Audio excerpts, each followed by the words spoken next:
తాకట్లో ఉన్న మీ బంగారాన్ని విడిపించి ఆ రోజు ధరకే కొనబడుతుంది ఆచారి గోల్డ్. జగన్ కి ఏమన్నా సిగ్నల్ ఇచ్చారంటారు సార్, బయట సోషల్ మీడియాలో ప్రచారం చేసినట్టు? జగన్మోహన్ రెడ్డి గారికి సిగ్నల్ ఇచ్చింది ఆంధ్రప్రదేశ్ ప్రజలు. మళ్ళీ మీకు అవకాశం ఉంది, మేము మీతో ఉంటున్నామని. ఓడిపోయిన వాళ్ళకి సిగ్నల్ చాలా లేట్ గా అందుతుంది. 4 ఏళ్లకు 5 ఏళ్లకు అందుతుంది. ఎలక్షన్ వరకు అందదు, గెలుస్తాం వాడతామని. కానీ జగన్ గారికి 6 నెలలకే కాన్ఫిడెన్స్ వచ్చేసింది. ఎవరి వల్ల వచ్చింది? బీజేపీ లిస్ట్ వస్తుందా? ఆయన అనుకుంటే వస్తుందా? ప్రజలు అనుకుంటే వస్తుంది. ఆయన పర్యటనలకు తండోపతండాలుగా జనం వస్తున్నప్పుడు ఎలా వచ్చారు?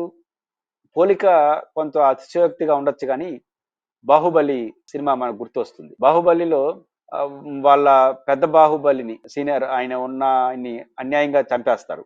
ఆ తర్వాత తన కుమారుడుని పెంచి ఆయనే బాహుబలి కుమారుడు అని తెలుసుకున్న తర్వాత, ఆ రూపంలో వచ్చిన తర్వాత ఎలా ప్రజలు తండోపతండాలుగా ఆయన్ని కనెక్ట్ అవుతారు అంటే మీ వెనకాల ఉన్నామని. ఇప్పుడు జగన్మోహన్ రెడ్డి గారు కూడా పొలిటికల్లో అలాంటి వాతావరణం చూస్తున్నాడు. ఒక ఘోర పరాజయం, 151 సీట్ల నుంచి 11 పడిపోవడం, 175 గెలుస్తామని అంచనాతో పోటీ చేసి 11కు పడిపోవడం, సొంత పార్టీ కార్యకర్తలు కూడా వ్యతిరేకంగా చేశారా అన్న వాతావరణం, అంత డిజాస్టర్ లో గెలిపిన జగన్మోహన్ రెడ్డి గారిని వితిన్ 6 months లో 1 month 1 year లోపలే అదే ప్రజలు మేము మీతో ఉన్నామని చెప్పి రావడం అనేది ఖచ్చితంగా ఆయనకి పెద్ద బూస్టప్. కానీ జగన్మోహన్ రెడ్డి గారికి వచ్చిన సిగ్నల్ ప్రజల నుంచి, మోడీ గారి నుంచి ఏమి కాదు. జనం నుంచి ఉంటే, జనంలో ఉంటే ఎవరైనా వస్తారు. ఎందుకంటే రాజకీయాల్లో ప్రజలు బాగున్నారు, ప్రజలతో ఉన్నారు, మళ్ళీ గెలుస్తారు నమ్ముకున్నవాడితో ఎవడైనా వస్తాడు. అది ఇంపార్టెంట్. ప్రజల్లో బాగా లేకుండా ఉంటే నెత్తిని భారం అవుతారు జగన్. కాబట్టి ఖచ్చితంగా బీజేపీ ఎలాంటి సిగ్నల్ జగన్కి ఇవ్వదు. జగన్కి జనం ఇచ్చిన సిగ్నలే పనికొస్తుంది. జనం సిగ్నల్ ఇవ్వకపోతే మోడీ గారు కూడా దగ్గరకు రాడు, లేకపోతే ఇంకొకరు కూడా దగ్గరకు రాదు. కాబట్టి జనం ఉన్నప్పుడు అందరూ సిగ్నల్స్ ఇస్తారు, రేపు ఆయన ఎంపీలు అవసరం అవుతారనే పేరుతో. కాబట్టి మోడీ గారు అంటే ఒక ప్రచారం ఉంది. ముఖ్యంగా తెలుగుదేశంకి అనుకూలంగా ఉండేవాళ్ళు ఇంకొకరు ఏంటంటే, ఇంకా జగన్ అరెస్ట్ చేయలేదంటే మోడీ ఏమైనా చెప్తున్నాడా అని చెప్పే ప్రచారం మాత్రం చేస్తున్నారు. జగన్ ని అరెస్ట్ చేసినా చేయకపోయినా తెలుగుదేశం రిస్క్ అవుతుంది తప్ప బీజేపీ రిస్క్ కాదు. కాబట్టి బీజేపీ జగన్ గారికి ఏదో జరుగుతుందనే ప్రచారం అసహనంతో చేసే ప్రచారం తప్ప ఇంకోటి కాదు. సార్ ఏంటి సార్, సిఎస్ పిలిస్తే అధికారంగా కొన్ని భేటీలకి కొంతమంది వెళ్ళట్లేదు అనేది మీడియా ఛానల్స్ లో వస్తున్న సమాచారం. ఏంటి సార్ అసలు రియాలిటీ ఏంటి సార్ దానికి? అంటే జనరల్ గా చీఫ్ సెక్రటరీ మొత్తం రాష్ట్ర ప్రభుత్వంలో ఉన్నటువంటి మొత్తం అధికార వ్యవస్థకి బాస్, ఇంక్లూడింగ్ డీజీపీ కూడా చీఫ్ సెక్రటరీ పిలిస్తే వెళ్లాల్సిందే. సహజంగా పోలీసులకి డీజీపీ, మిగతా రెవెన్యూకి సిఎస్ ఉంటారు. ఓవరాల్ గా పోలీసుతో సహా మొత్తం గవర్నమెంట్ బాడీకి ఆయన చీఫ్ సెక్రటరీ గారే బాస్ గా ఉంటారు. ఒక పత్రికల్లో అలాంటి వార్త వచ్చింది, చీఫ్ సెక్రటరీ పిలిస్తే కొంతమంది అధికారులు పోవట్లేదని. అది ఏ మేరకు నిజం అనేది మనకు తెలియదు. కానీ ఆంధ్రప్రదేశ్లో అధికార వ్యవస్థ మధ్య కొంత గందరగోళం అయితే ఉంది.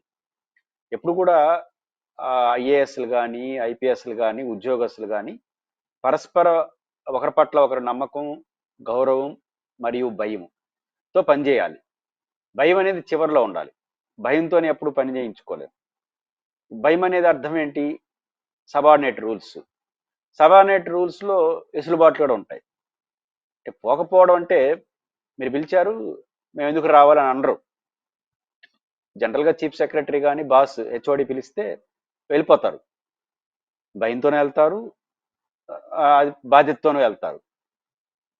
భయము బాధ్యత రెండూ లేదనుకోండి. బాధ్యత అంటే మీన్స్ ఒకరి పట్ల ఒకరికి విశ్వాసం, పరస్పర సహకరించుకోవడం, వ్యవస్థలో భాగంగా అనుకోవడం. భయం అంటే యాజ్ అ బాస్ వెళ్ళాలి. ఇది ఉంటే, రెండు కంటిన్యూ ఉంటే ఖచ్చితంగా వ్యవస్థ సవ్యంగా నడుస్తుంది. అలా కాకుండా కేవలం బాస్ కాబట్టే వెళ్ళాలి, మిగతా సంబంధాలు పాడయ్యాయి అనుకోండి, నాన్ కోఆపరేషన్ ఉంటుంది. నాన్ కోఆపరేషన్ ఎట్లుంటుందంటే పత్రికలో రాసినట్టుగా సిఎస్ పిలిచినా మేము రాము అని అనరు, ఆన్ రికార్డుగా అనరు, అనధికారికంగా నాన్ కోఆపరేట్ చేస్తారు. ఎట్లా చేస్తారు? ఇప్పుడు రావాలి, బాగలేదు, లేదా ఇంకొక సమస్య ఉంది, వెళ్ళలేని పరిస్థితి, ఇట్లా తప్పించుకోవడానికి కొంత శాశ్వతం కుదరదు. సార్ ఇక్కడ ఒక పాయింట్, ఒక అధికారి రాకపోతే పర్వాలేదు సార్, కానీ ఒకేసారి గంపగుర్తిగా 4-5 కూడా రాకపోతే కూడా కరెక్ట్, అది ఆ సందేశం కరెక్ట్ కాదు కదా sir. Message is not right. Correct కాదు. ఒక వాతావరణం ఆంధ్రప్రదేశ్లో ఏమొచ్చింది, ఎప్పటి నుంచో ఉంది, ఈ కాలంలో పెరిగింది. అదేంటంటే చాలా మంది ఐఏఎస్ ఆఫీసర్లకు, ఐపీఎస్లకు ఆఫీసులు పేర్లు పెట్టేస్తున్నారు. సాధారణంగా ఏ రాజకీయ పార్టీ అధికారంలో ఉన్నా కూడా వీళ్ళు కాస్త ఆ పార్టీకి అనుకూలం, కాస్త ఈ పార్టీకి వీళ్ళు వ్యతిరేకం అనే ముద్ర కొంతమంది ఐఏఎస్లు, కొంతమంది ఐపీఎస్ల మీద తరతరాలుగా ఉంది. అంటే స్వాతంత్రం వచ్చినప్పటి నుంచి ఉంది, బ్రిటిష్ వాళ్ళప్పుడు అట్లా ఉంటాయి, వ్యవస్థలో భాగం అది. కానీ కొంత కొంత పెరుగుతూ పెరుగుతూ వచ్చి ఇప్పుడు పరాకాష్ఠగా జరిగింది. ఇప్పుడు లిటరల్ గా చీల్చేస్తున్నారు. సో వాళ్ళు ఎంత జీరో తెలియదు కానీ మనం చీల్చేస్తున్నాం. కొన్ని మీడియా సంస్థలు కానీ రాజకీయ పార్టీలు పలానా ఎక్స్ అధికారి చంద్రబాబు మనిషి, పలానా వై అధికారి జగన్మోహన్ రెడ్డి గారి మనిషి ముద్ర వేసేసి వాళ్ళపైన ఆరోపణలు చేసేస్తాం. ఇట్లాంటి పరిస్థితి ఒక దశ దాటిందంటే చీఫ్ సెక్రటరీకి పని చాలా కష్టం అయిపోతుంది. చీఫ్ సెక్రటరీ ప్లెయిన్ గా వెళ్ళాలి. ప్లెయిన్ గా వెళ్ళినప్పుడు ఏమంటారు, ఇప్పుడు ఈ ఉదాహరణకు 5 మంది 6 మంది అధికారులని కావాలని కక్ష కట్టి ప్రభుత్వం వ్యవహరిస్తుంది అనుకోండి, ఎవరు చెప్పుకుంటారు, వాళ్ళు పోయి సిఎస్ కి చెప్పుకుంటారు, సార్ ఇది కరెక్ట్ కాదు, మీరు ముఖ్యమంత్రి గారికి చెప్పండి అని. సిఎస్ గారు ముఖ్యమంత్రికి చెప్పినా వినపోయే పరిస్థితి వచ్చినా, లేదా చెప్పే పరిస్థితే లేదు. ఇప్పుడు పొలిటికల్ చీలిపోయినప్పుడు సిఎస్ గారు మాత్రం ఏం చేస్తారు పోయి? అట్లాంటి పరిస్థితి వచ్చింది అనుకో, నా పని మీరు చేయనప్పుడు, నా బాధ మీరు పరిష్కరించలేదు ఉన్నప్పుడు సహజంగా నాన్ కోఆపరేషన్ ఇంకేం సహకరిస్తాలే అని వస్తారు. చాలా డ్యూటీ డ్యూటీ డ్యూటీ డ్యూటీ చేస్తారు. డ్యూటీగా చేయడం వేరు, డ్యూటీని ఒక బాధ్యతగా చేయడం వేరు.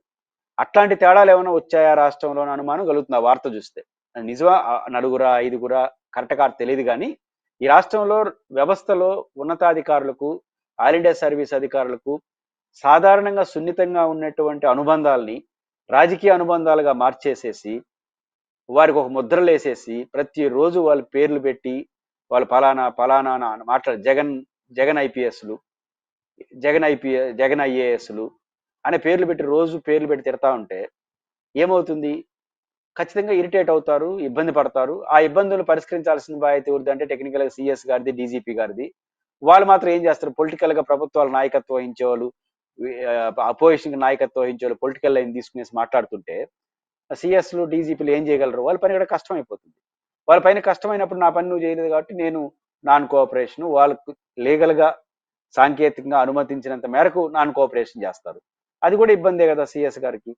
నిజంగా వార్త అయ్యి ఉంటే నిజమైతే ఇట్లాంటిది ఏదో ఉంటే ఉండొచ్చు అని అనుకుంటున్నాను. ఇది సత్వరం పరిష్కరించుకోవాల్సిన బాధ్యత ప్రభుత్వానికి, చీఫ్ సెక్రటరీది కాదు. చాలా మంది చీఫ్ సెక్రటరీ మాట్లాడచ్చు అంటే చీఫ్ సెక్రటరీ మాట్లాడి ఏం చేస్తారు? పాలిటిజేషన్ పబ్లిక్ డేషన్ చేయాల్సిన ప్రభుత్వాలు అధినేతలు చేసుకోకుండా సిఎస్ ఏం చేయలేరు. కాబట్టి సిఎస్ ఒక నిస్సహాయ స్థితి, ఒక గందరగోళ పరిస్థితి ఉంటుంది. కాబట్టి సిఎస్ నాయకత్వంలో అడ్మినిస్ట్రేషన్ బాగా పనిచేయాలంటే ఎవరైనా తప్పు చేసిన అధికారుల పైన చర్య తీసుకోండి. కేవలం ముద్రల పేరుతో మీరు కేవలం వాళ్ళని ఇబ్బంది పెట్టినా, మాట్లాడుతూ ఉన్నా అదే పద్ధతిలో వ్యవహరిస్తుంటే అది ఇట్లాంటి అన్నెసరీ కాంప్లికేషన్ సిచ్యువేషన్కి వస్తుంది. అలాంటిది ఏమైనా వచ్చిందా ఒక అనుమానం ఈ వార్తను బట్టి అర్థమవుతుంది. అంటే గతంలో హైదరాబాద్ లో కూడా వీళ్ళందరూ కూర్చుని ఒక చర్చ, రహస్య భేటీ జరిగిందని ఎల్లో మీడియాలోనే వచ్చింది ఆ వార్త. ఇది ఇప్పుడు నిజమవుతుంది అంటారా సార్? సపరేట్ గా వైసీపీకి, టీడీపీకి, ఐఏఎస్లు కూడా ఐపీఎస్లు కూడా విడిపోయారా? వాళ్ళు విడిపోయలేదు, మనం విడగొడుతున్నాం. అది ప్రాబ్లం. మనం విడగొట్టే ప్రయత్నం చేసినప్పుడు విడిపోవాలని కూడా ఆలోచన వస్తుంది. అలా లేకపోతే మన పరిస్థితి కరెక్షన్ సార్, మనం ఏమి విడగొట్టట్లేదు సార్. ఏదైతే ఎల్లో మీడియాలో వచ్చిన వార్త నేను మిమ్మల్ని అడిగాను. మనం అంటే మీడియా అంటున్నాను. మనం అంటే మనం ఇద్దరని కాదు. మీడియా విడగొడుతుంది, రాజకీయ పార్టీలు విడగొడుతున్నాయి. కాబట్టి మీరు పదే పదే మనం విడగొడతా ఉంటే వాళ్ళు మాత్రం ఏం చేస్తారు? విడిపోతారు, లేనిపోని కాంప్లికేషన్స్ వస్తాయి. కాబట్టి ఇప్పుడు ఆ దశలో ఉందా రాష్ట్రం అనేది అనిపిస్తుంది. మీరు హైదరాబాద్లో కూర్చున్నారా, అమరావతిలో కూర్చున్నా, చాలా సందర్భాల్లో ఐఏఎస్లు తమ అసంతృప్తి తెలియజేయడం కోసం సమావేశం కావడం పెద్ద విషయం కాదు. ఐఏఎస్ల ఆఫీస్ బేరర్ల సమావేశం, ఐఏఎస్ల ముఖ్యుల సమావేశం, ఐఏఎస్ నాయక కమిటీ ఉంటుంది, వాళ్ళకి సంఘం ఉంది, ఆ సంఘం సమావేశం, ఇట్లాంటివి కూడా జరుగుతూ ఉంటాయి. ఇట్లాంటి జరిగినప్పుడు కూడా కొన్ని సెగ్మెంట్ ఇస్తారు. కొంతమంది ఐఏఎస్లు లాంగ్ సెలవులు పెట్టేస్తారు. వాళ్ళకి వెసులుబాటు ఉంటే కేంద్ర ప్రభుత్వ సర్వీసులు పోవాలనుకుంటారు. ఐఏఎస్ యొక్క ప్రొటెస్ట్ ని ఐఏఎస్ యొక్క డైరెక్ట్గా చెప్పరు, ఎప్పుడు కూడా చెప్పకూడదు కూడా. ఇట్లాంటి అనేక పద్ధతులు ఎంచుకుంటుంటారు.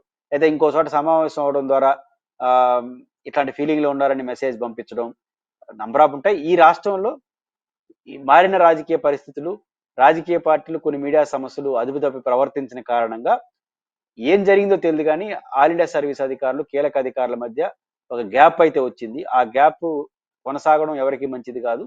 ఖచ్చితంగా ప్రభుత్వాలు తమ పనిని, తమ బాధ్యతల్ని ప్రజలకు అందించే క్రమంలో అధికారులు మనస్ఫూర్తిగా చేయకపోతే అది అల్టిమేట్గా ప్రజలకి నష్టం, ప్రభుత్వానికి కూడా నష్టం. కానీ ప్రభుత్వం సీరియస్గా ఆలోచించుకొని ఇట్లాంటి వాతావరణం లేని పరిస్థితిని సృష్టించడానికి తగిన ఏర్పాట్లు చేసుకోవడమే దీనికి పరిష్కారంగా చూస్తాం. అంటే కేంద్ర హోమ్ మినిస్ట్రీ దగ్గర ఈ ఇన్ఫర్మేషన్ ఉంటుంది కదా సార్, ఐపీఎస్లు ఇట్లా రాజీనామా చేశారు అని, నలుగురు చేశారని, వాళ్ళు ఏమన్నా చర్య తీసుకునే అవకాశం ఏమన్నా కనిపిస్తా ఉంది సార్?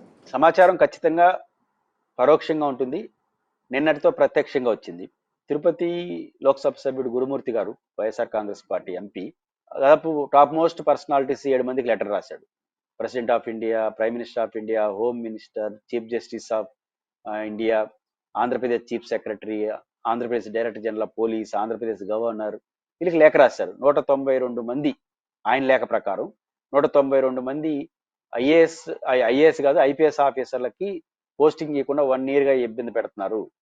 పోలీస్ డిపార్ట్మెంట్ లో ఉన్న అదనపు సమస్య ఏంటంటే వీఆర్లో ఇచ్చేస్తే జీతం గడియరు. జీతం గడిగిపోతే వాళ్ళు భవిష్యత్తు ఏం కాదు. జీతం మీద ఆధారపడే ఒక ఉద్యోగి, కింద చిన్న ఉద్యోగస్తులు, ఐఏఎస్ కూడా ఉద్యోగస్తులే కదా, వాళ్ళ భవిష్యత్తు ఏం కావాలి. కాబట్టి ఇట్లాంటి పరిస్థితుల్లో ఇట్లాంటి చేయడం కరెక్ట్ కాదని చెప్పి ఆయన అందరికీ లెటర్లు రాశాడు. ఖచ్చితంగా ఇప్పుడు చర్చనీయాంశం అవుతుంది. ఇట్లాంటి వార్తలు ఎంపీ గారు లెటర్ రాయడంతో ఖచ్చితంగా హై లెవెల్ వాళ్ళందరికీ కూడా ఈ సమాచారం తెలిసి ఉంటుంది.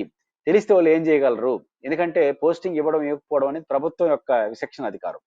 కాబట్టి ఇది కూడా ప్రజలు ఎన్నుకున్న ప్రభుత్వమే. కాకపోతే ఒక సమస్య వస్తుంది. ఈరోజు గురుమూర్తి గారు రాసిన లెటరు రేపు లీగల్ గా ప్రొసీడ్ అయితే వీళ్ళు కొంతమంది అధికారులు కావాలని అడుగుతారు కేంద్ర ప్రభుత్వాన్ని, అదనంగా రాష్ట్ర ప్రభుత్వం నుంచి డిప్యుటేషన్ పర్మిషన్ అడుగుతారు. అట్లాంటప్పుడు ఇట్లాంటి లెటర్లు, ఇట్లాంటి పరిణామాలు వాళ్ళు అడుగుతారు కదా, మీకు ఉన్నదాలని 192 మందిని మీరు పెండింగ్ లో పెట్టుకొని మళ్ళీ మమ్మల్ని అడుగుతారేంటనే వచ్చే చర్చ వచ్చింది. రేపు కోర్టు కూడా జోక్యం చేసుకునే అవకాశం ఉంటుంది. ఒకవేళ అధికారులు తప్పు చేశారనుకుంటే యాక్షన్ తీసుకోవాలి తప్ప వీఆర్ లెటర్ పెడతారని అడుగుతుంది. కాబట్టి ఈరోజు తిరుపతి ఎంపీ లెటర్తో అది ఒక కొలిక్కి వస్తే మంచిదే. అయితే లీగల్ ప్రొసీడ్ అయితే కొత్త కాంప్లికేషన్స్ వస్తాయి.